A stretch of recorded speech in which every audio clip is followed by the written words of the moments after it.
اس کا نتیجہ کیا ہوا؟ آج آندھرا پردیش میں مجلس نے بے شک ایک انجینئرنگ کالج قائم کیا ہے، لیکن قریب 70 اقلیتی انجینئرنگ کالج ریاست آندھرا پردیش میں موجود ہے۔ تو یہ راہ کس نے دکھائی؟ یہ راستہ کس نے دکھایا؟ شاید کسی نے ہماری مخالفت میں اس کی تخلیق کی، تو شاید کسی نے ہماری تائید میں اس کی تخلیق کی، لیکن کیا تو نہ قائم۔ اور یہ راستہ کس نے بتایا؟ سالار ملت کی دور اندیش قیادت نے بتایا۔ مجھے یاد ہے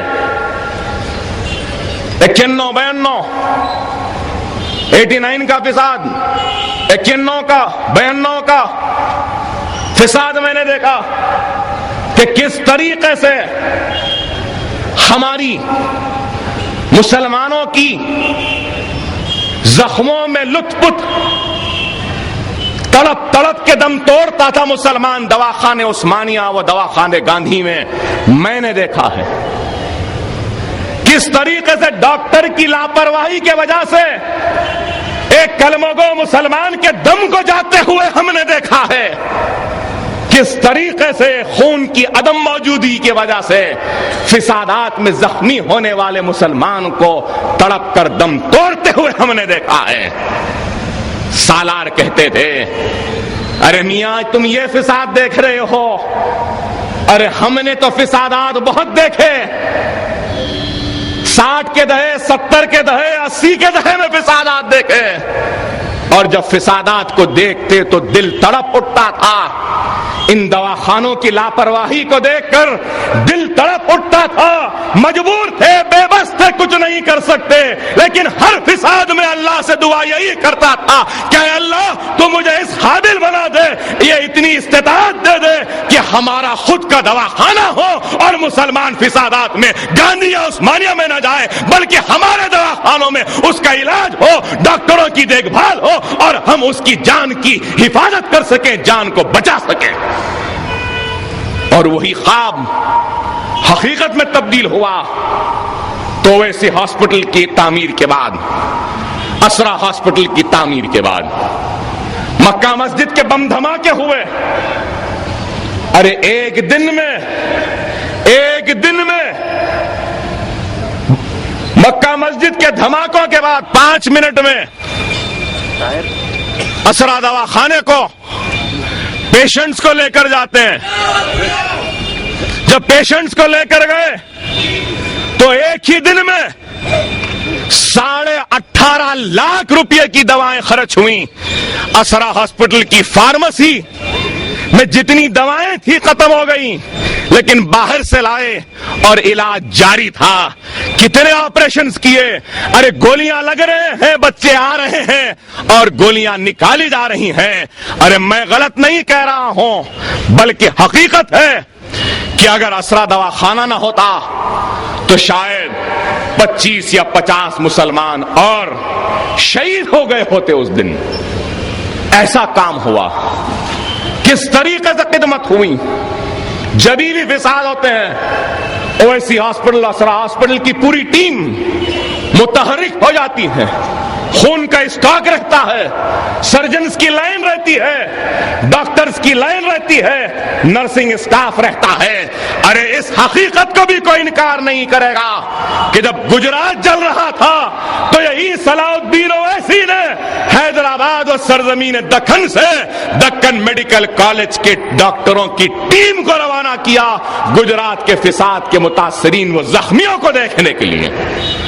ہمارے ڈاکٹرز نے گجرات میں ایک دن میں 100 سرجریز کرتے تھے، اور وہاں پہ جو علاج نہیں ہو سکا تو ایئر لفٹنگ کی گئی پیشنٹوں کی گجرات سے اویسی ہاسپٹل کو۔ گولیاں لگی ہیں مہینے بھر سے، پیر سڑ رہا ہے، کوئی پوچھنے والا نہیں ہے، لیکن اویسی ہاسپٹل میں اس شخص کے پیر کا علاج ہوا۔ پیر کاٹنا پڑا جان کو بچانے کے لیے، لیکن مصنوعی پیر لگا کر سرزمین دکن کے مسلمانوں نے اس گجراتی مسلمان کو اپنے پیروں میں چلتا ہوا گجرات کو روانہ کیا۔ کیا یہ سالار محترم کا کارنامہ نہیں.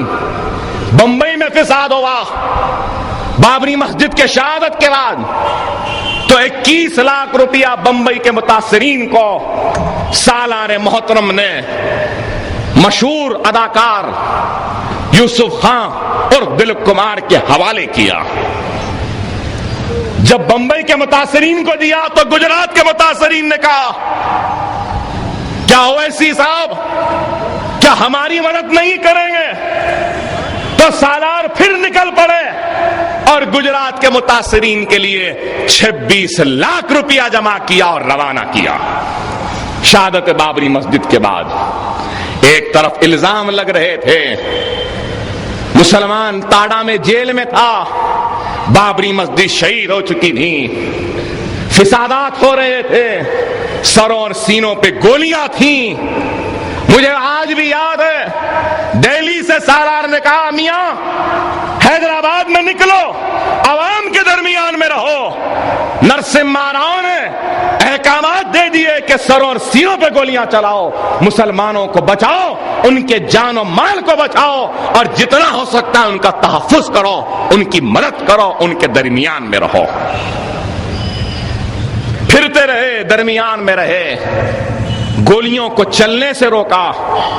Bhaskar Rao commissioner of police تھے اس وقت، مجھے یاد ہے، ان سے ملتے رہے، گولیوں کو چلنے سے روکا، فساد کو روکا. حیدرآباد کو ہندوستان کے دوسرے علاقوں کی طرح آگ میں جلنے سے بچایا، عصمتوں کو لٹنے سے بچایا، آبروؤں کو لٹنے سے بچایا، سہاگوں کو اجڑنے سے بچایا، بچوں کو یتیم ہونے سے بچایا. تو پھر اس کا انعام ملا تو کیا ملا کہ صلاح الدین اویسی نے بابری مسجد کا سودا کر لیا، اس لیے مسلمانوں کو احتجاج بھی کرنے نہیں دیا. تو سالار نے کہا میاں یاد رکھو، یاد رکھو، میری وصیت ہے تم کو یاد رکھنا، اگر قوم ملت کے لیے ایسا وقت آ جائے کہ جب جانوں کی بازی لگانی ہو تو تمہیں ایک باپ کا حکم ہے، ایک امیر کا حکم ہے، صدر کا حکم ہے کہ جانوں کی بازی لگانے کے وقت سب سے پہلے تم اپنے جان کو، اپنے آپ کو پیش کر دینا، اور ضرورت پڑی تو اپنے لاش پہ ملت اسلامیہ کو کھڑا کرنا، لیکن ملت کے لاشوں پہ کھڑے ہو کے کبھی بھی قیادت نہیں کرنا. ارے یہ قیادت ہے.